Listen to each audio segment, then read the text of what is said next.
تازہ ترین ویڈیوز کے لیے چینل کو سبسکرائب کر کے بیل آئیکن اور آل نوٹیفیکیشن پر کلک کریں تاکہ آپ کو ملے ہر اپڈیٹ سب سے پہلے۔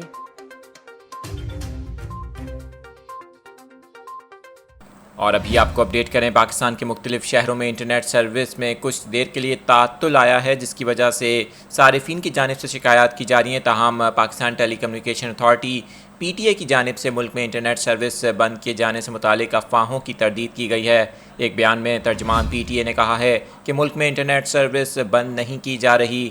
ترجمان پی ٹی اے کا کہنا ہے کہ انٹرنیٹ فراہم کرنے والی ایک کمپنی میں کچھ فنی خرابی ہوئی ہے، جس کی وجہ سے صارفین کو کچھ مشکلات کا سامنا کرنا پڑ رہا ہے۔ ترجمان نے بتایا کہ ایک نجی ٹی وی چینل نے بالکل غلط خبر نشر کی ہے اور ہم اس کی تردید کرتے ہیں۔ خیال رہے کہ اب سے کچھ دیر قبل ایک نجی ٹی وی چینل کی جانب سے خبر نشر کی گئی تھی کہ پاکستان میں حکومت نے انٹرنیٹ سروس کو بند کرنے کا فیصلہ کیا ہے۔